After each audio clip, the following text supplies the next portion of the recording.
Hi, welcome back, and we have the pleasure of being joined by two lovely people who have started a wonderful organization, David and Paula, and they have started the Pahrump Disability Outreach Program. So we're going to talk to them, and then we're going to show a picture of a couple of the kids who inspired the opening of this program. So I'm going to introduce them now. Hello. We're going to go to the 3-shot. How are you? So thank you for joining us, and I want to talk to you about the organization that you started. It's a nonprofit organization called the Pahrump Disability Outreach Program. So tell me a little bit about why you started it and what it's about, so we can take turns. We'll bounce back and forth. Okay. Well, the reason we started is I had a son that was born with Down syndrome, and Paula had a daughter born with cerebral palsy, and we both had the children at about the same time, and we discovered that there were no services here in Pahrump for children with disabilities, and so we decided together that we would start a program that we could benefit these children. And so kind of that inspired the actual program, and that's where we started. Now, I know I saw you at the Back to School Fair. Yes. And I recently spoke to another person who's volunteering with the organization, and she has her grandson involved. And it sounds like a wonderful organization, and you're doing great things. You already have referrals set up for children, and so tell me a little bit about what kind of your event coming up. Let's talk about that, and then what other things that we're doing with the kids. The event that we have coming up is Pumpkin Days. It'll be October 22nd through the 24th, Friday, Saturday, and Sunday. We will have a pumpkin patch, hay rides, a hay pyramid, straw jumps, a maze. A lot of fun for the kids to come in, and we're using that to raise money for our organization. The good thing about this the fundraiser is all the money will come back to all the disabled children in Pahrump. It's not going out to any other larger organizations. It's staying right here for the children here. Okay. So, but this event is open to the public. Yes, it is. And you'll have pumpkins. I know, like, a lot of places around town have pumpkins, but if you could buy a pumpkin from you guys and raise some money for the kids. Yeah. Now, when Donna had come and brought me some information as well, and when she brought it, she said there was support group meetings. So when are those held? Those are the last Tuesday of every month. They're at 6 p.m., and we're holding them at the New Hope Counseling Building on Homestead. And that is a time for us as a family with all of our children and all of us as parents to get together and to kind of build friendships and bonds between the children, but also to share information about resources that are out there from the state and from the government that can aid us in providing for our children. Okay. Now the Hope Counseling Building, that's right off of 160, I think, Correct, isn't it? just south of 160 on Homestead. Okay. It's the 2-story building, and Hope Counseling takes up the whole 2nd floor. Okay. Let's show the picture of the kids now. Let's put the kids up there. There they are. And that's Addison and Noah. They're so cute. He's having fun. He's having fun in the other room right now, too. So already that I heard from Donna, she had got a resource. She had gotten, gosh, what's wrong with my English tonight? She had received a referral for something that she said a couple of parents already took advantage of, one of the resources that was shared by someone. It's always good when you can share resources and gather a list, and it is not an easy task. That is for sure. To gather that. And so what are your hopes? Is your hopes maybe to bring all these people together, they can share resources, but also maybe can you use this as power to get some of these resources in Pahrump?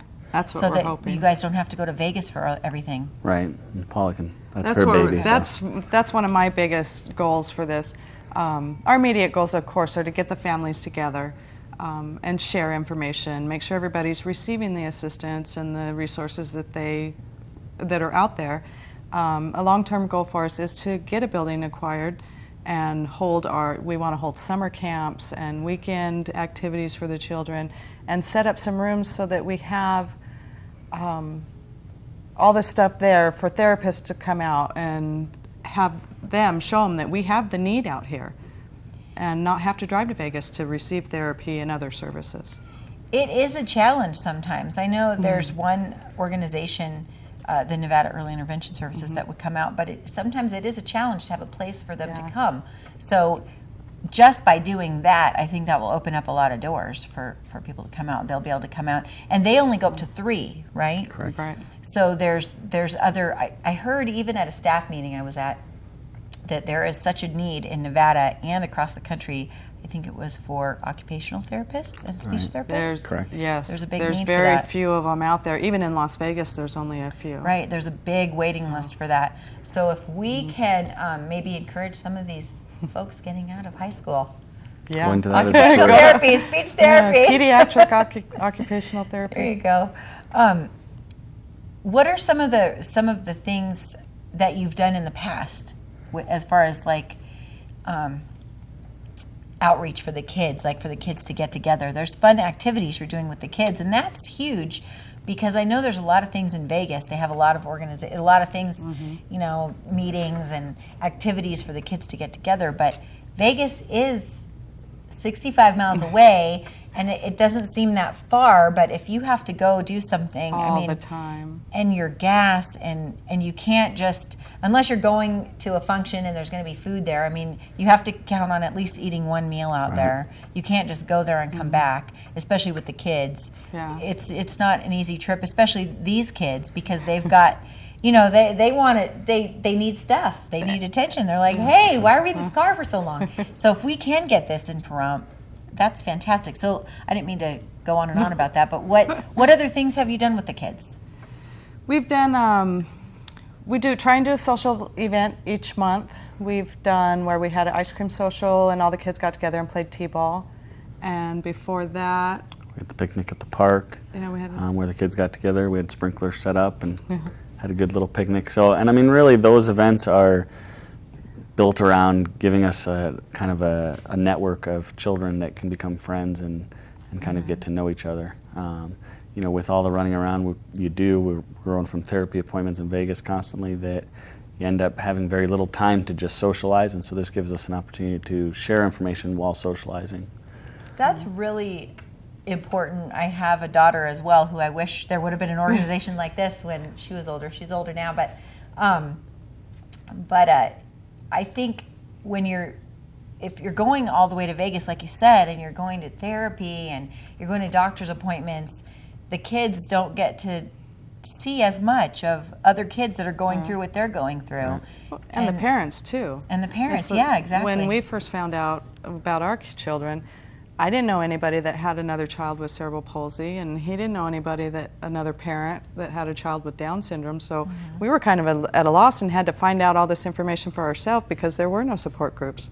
There are no, information out there. So we relied heavily on the internet. So this way, everything's in Vegas. Yeah, and everything's in Vegas, and so this way now the parents get to come together and go, this is what I experienced when my child was that age. I've been to these doctors and they're really good, and and share that information, and you really get that feeling that I'm not alone out there. I'm not going through this all by myself. I think that's awesome. I think what you're doing is awesome, because so many times in anything people are going through, what is the number one thing they say they need? And that's support. And so not just having the resources of a doctor or for whatever you're going through, a lawyer or a therapist or whatever, but having other people going through what you're going through and saying, it's okay, you're not alone. I think that's fantastic. Yeah, and the nice thing too is we've been able to make contact with people who are grown up with disability, who are now adults, and they've been able to provide us feedback of, hey, when we were kids, this wasn't here, or this didn't work, or that would be nice to have had this. So we've kind of, as we're making goals for the future, we've had some people that have come forward that have said, this was a good thing, this was a bad thing. So as kids, they can give us some insight now as adults as to what worked and what didn't.